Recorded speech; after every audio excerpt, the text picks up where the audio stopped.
I find that a lot of what the county does when it comes to roads and bridges is reactive instead of proactive. I see. Right? So, you're going to get potholes and problems, and then it'll be addressed rather than, sensing, hey, there's going to be a problem. Hey, summer's coming. There's going to be more traffic.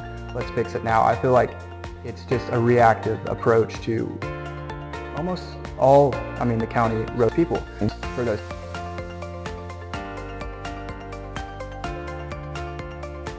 Hello, everybody. Michael Robinson, Uvalde Hesperian. We are doing our candidate interviews, and I'm with yet another candidate running for political office here in Uvalde County. And on the Republican ticket, I am with Pierson Ray, and he is running for county commissioner. How are you doing, Pierson? Good. How are you, Michael? I'm doing fine. It's we're late, kind of the tail end of January. We're getting into the February with early voting starting later, a few weeks from now. But how are you doing? How's your campaign going? I know that you were in Los Naples recently, and yeah, it's been an interesting experience so far. I've traveled around the county. I've been to Utopia, Sabinal, Uvalde, Concan, all the areas, meeting people, getting out to know people. Like you said, we have about 3 weeks till early voting, so it's February 20th. And so far, so good. I've learned a lot. I've met a lot of people, and I've had a great time. But tell me a little about yourself. You work here or had worked in the Concan area. You graduated from college. I'll let you speak. Yeah. So I work here at House Pasture in Concan. It's seasonal. It is May through August. When it came to school, I did my associates at the junior college in Uvalde, Southwest Texas Junior College. I got an associate's in business management. Okay. From then on, I transferred to Texas State University, and there I studied political science. I was there for 2 years, and that's kind of what got me in this field. I've always been passionate about it. That's why I wanted to switch majors and actually pursue something that I wanted to do. And then after graduating, there was some options. One was law school. Way too much money, to be honest. And more time in school. And more time in school. A lot of reading. Another one was to go work for a campaign, because I always wanted to be involved in politics. I wanted to do something on campaigns. But that would maybe cause me to move away somewhere. I just loved the area, and I wanted to come back home. So my third option was to run for office. And I am younger. I am 23. But I was there once, a long time ago.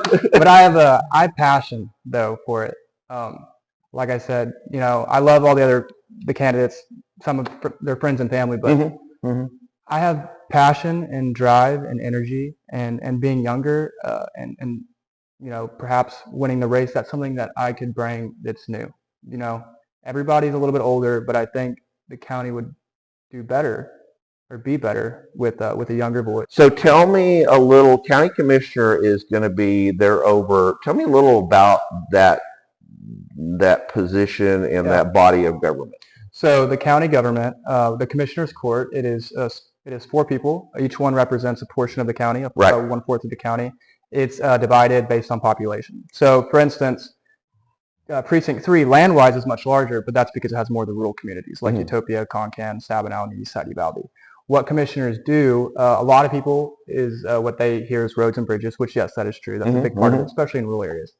But they actually hold the power when it comes to the budget. That's passing items, and then also listening to people come in and voice concerns about the budget, what they think should be added, what should be taken out.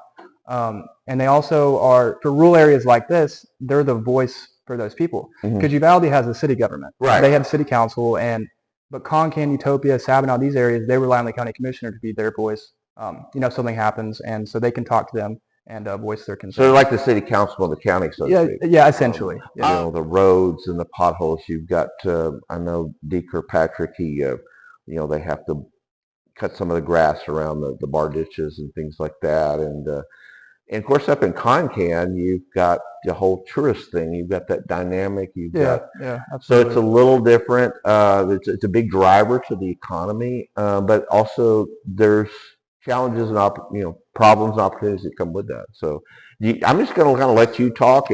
So one issue that most people mention is the roads and bridges, and especially County Road 348 and County Road 350. And the reason being is that's where Majors is, huge tourist area. Majors Crossing, yeah. And then also here in Concan, that's 348. So a lot of through traffic is coming through in the summer. And it's not a wide road either. No, it's not a wide road. It's fairly thin, and also with all the development that's going on, semis and stuff, it does tend to wreck the road a little bit. I find that a lot of what the county does when it comes to roads and bridges is reactive instead of proactive. I see. Right? So, you know, you're going to get potholes and problems, and then it'll be addressed rather than, you know, sensing, hey, there's going to be a problem. Hey, summer's coming. There's going to be more traffic. Let's fix it now. I feel like it's just a reactive approach to almost all, I mean, the county roads. Kind of like putting out fires. Oh, we got this fire. Yeah, it is. As far as transparency and approachability, do you feel like your office, how do you, like if somebody had a concern, would you kind of have more like an open door, or how do you? Yeah, my phone number would be out there 100% to contact me. Transparency would be there. Like I said, I'm super accessible. And being in Concan, it's great. I'm close to Utopia. I'm close to Sabinal. I'm close to Uvalde. I didn't even think of that. I mean, it's centrally located in a sense to the precinct as a whole. But I'd be accessible. Like I said, I mean, I have, you know, drive and passion for this job. And for me, this would be a full-time job. Sure. This wouldn't be a part-time thing, right? I mean, this is what I want to do, and I think I could do a good job at it. So I would be accessible for the people. And when it comes to the court and transparency, the budgets are super hard to read.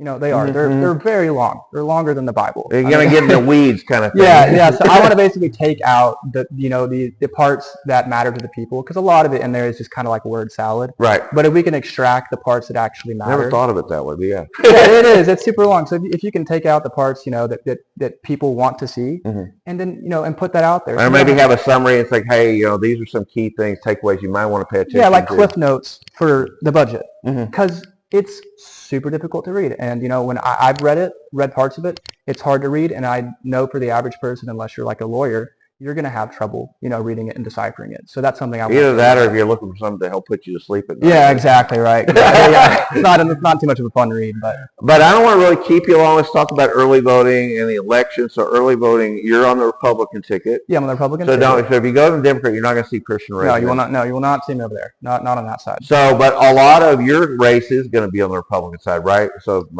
Yeah, the Republican side is pretty crowded in terms of every race. This is not just commissioner's race. But there's three for Commissioner Precinct 3, 3 people, and there's on the Democrat side, I'm not sure what's going to happen there, but we have early voting, and that starts February 20th, and it runs through March 1st, and then Election Day is going to be March 5th, that Tuesday.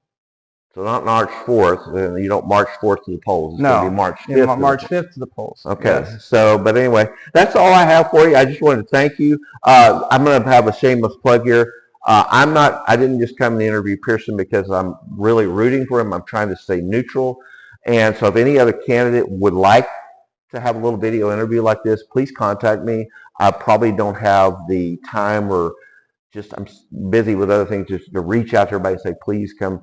But if you really want, before the election, please get with me, and I will try very hard to set up a video interview, because I do feel like that the people need to see the candidates. So, but thank you very much, and thank you, Mike. that's all. I appreciate it.